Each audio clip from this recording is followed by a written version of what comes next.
exercise 1.03 in your workbook, answering ELL grammar questions. Matches with the handbook pages 1 through 15.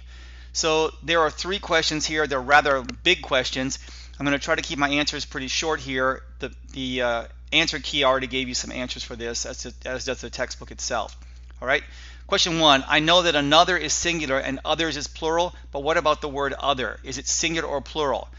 I can say my other cat and my other cats, right? What's the rule for these words? Okay, this is a very tricky thing, especially for speakers, I'm going to say here, of French and Spanish and other languages as well. But it's a particularly big problem for speakers who come from who are Spanish speakers, because there is a word in Spanish that looks like this, but in Spanish you don't say another. You use just the word other. That word other can be singular or plural all by itself. So here's the scoop, everybody. Another means one more. An other, which over time has been written into one word, another. It actually came from an other. We wouldn't say a other, right? Another. So in this case, the word others is this is the plural of that. So for example, I would like another, I would like others. When you do that, it's a pronoun because there's nothing after it. Now, another can be an adjective or a pronoun. The pronoun would be, do you want more cookies? Yes, I would like another, period. Another is a pronoun. It stands for another cookie, right? But when you say I would like another cookie, another now is an adjective. So another can be by itself, I would like another, period, or in front of a noun, I would like another cookie. So it can be a pronoun or an adjective. But the word others with the S is not an adjective. Others can't be in front of a noun. You can't say I would like others cookies. I would like 2 others cookies. Why can't you do that? There's a rule in English that in English, adjectives never have an S. In many languages, an adjective does have an S. So then you come to the word other. Well, if you want to say I would like 2 others cookies, we can't do that, so we drop the S. So it turns out when it's in front of a noun, also known as an adjective, we use other for a plural noun. I would like 2 other cookies, when other is describing something that's plural. Why can't you say 2 others cookies? I just said that because you can't have an S. Now others in that case would be in the adjective slot. An adjective slot is before a noun. It can't have an S. We don't have 2 blues books. It's 2 blue books. We don't have 2 tall girls. It's 2 tall girls, right? So in this case, it's 2 other books, 2 other cookies. But what if you don't want to use the word cookies? So do you want some more cookies? Yes, I would like 2 others. Or there are 5 cookies here and there are 2 others over there. There are 2 others on Joe's plate. So others is going to be a pronoun. So what about other? Is it singular or plural? Well, in the adjective slot, it goes in front. It's going to be singular or plural. For example, my other cat. Cat is singular. And my other cats. But then what about it when you have the word others?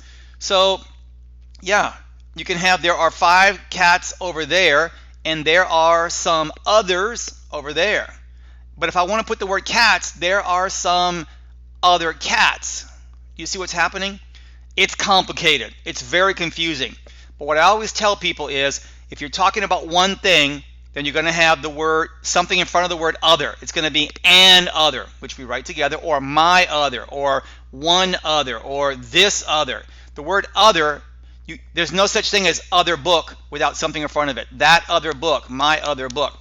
But when it's plural books, other doesn't change. All right? The word others is a plural pronoun. That's the distinction there. All right? It's confusing, I know. And it's one of those things that what I would do is if this question pops up from a student, the person writes, I have 2 others friends, then I would correct that error and I would try not to talk about everything I just talked about. Focus on one thing. A student who writes 2 others friends, that's perfectly good Spanish, perfectly good French, probably perfectly good Portuguese. I don't know, I'm guessing here. But what I would say is, you see the word friends? Friends has an S, you can only have one S. So the noun can have an S, but what goes in front of a noun, also called an adjective, never has an S in English. All right? That's a faster, more effective way to cover this error. If a student asks you to explain the whole thing, then you have to decide whether you want to explain it or not. But I'm not going to touch this. I would rather focus on the error that was made and focus on that one error. Everything I just told you right now is all factual. It's all true. It's too much information. I think I said this already. Sometimes the mark of a good teacher is knowing what to say, but also knowing what not to say, when not to give overload. I am giving overload in this class because you are future teachers. That's your job, to know everything, right? Number 2, is had correct? Students have asked me this before because they see, blah, blah, blah, had, like what? And they'll say, well, you don't say went. You don't say took. What about had? Well, it turns out in the sentence, I had a headache all day. What's that verb tense called? It's called past perfect. Past perfect tense is formed by had plus what we call a past participle, the third part of a verb. Go, went, gone. Do, did, done. So I had gone, I had done, I had eaten, I had worked. I had, when I went to Japan the first time, I had never been there before. Had never been, had been, right? So there's a had there. Or I had never worked in Japan before. When I went to Saudi Arabia, I had never worked overseas before. That was my first job overseas. So had, past participle, is called past perfect. Again, if you look in the glossary in the back of your book, you'll find that information. We will cover all this in chapter 2, actually. Number 3, how do you form the possessive of noun in English? It's not just an ESL issue. I want to grab millions of native speakers and teach them this rule also. I know you use an apostrophe, good, but when do you put apostrophe S and when do you put S apostrophe? Well, in general, if the word, think of it this way, this is the word I use when I'm teaching in ESL. I teach the word decoration because that's a useful word, decorate and decoration. Let's think about apostrophe S and S apostrophe as being two decorations. Look at the word, I want to say that there's a cat and this cat has a tail and the tail is white. And I want to say the tail of the cat is white, which is not good English. So we'd say the cat's tail is white, cat's tail, C-A-T apostrophe S. Here's what you do. Look at the word. What are we talking about? Which animal? Which person? Cat. C-A-T. Does it have an S already? Does it have any decoration? No. If it has no decoration, then you put apostrophe S. If it already ends in an S, then in English you have two options. You can just put an apostrophe. All right. That's what I would do. So cats. If there are two cats, both of those cats' tails are white. All right, so that you have the word cats, C-A-T-S, cats. So put the apostrophe there. That's what you would do. Now I will tell you an extra thing here. What do you do if a person's name already ends in S, like Bess, B-E-S-S, right? If the person's name already ends in S, or Thomas, T-H-O-M-A-S. If the name already ends in S, we have a problem in English. So if Thomas has a book, I would actually say Thomas's book. Right? I would not say Joe's. If there was a Joe, I wouldn't say Joe's book. It's Joe's, right? Joe apostrophe S. But Thomas or Bess. Bess has a new car. Bess's new car.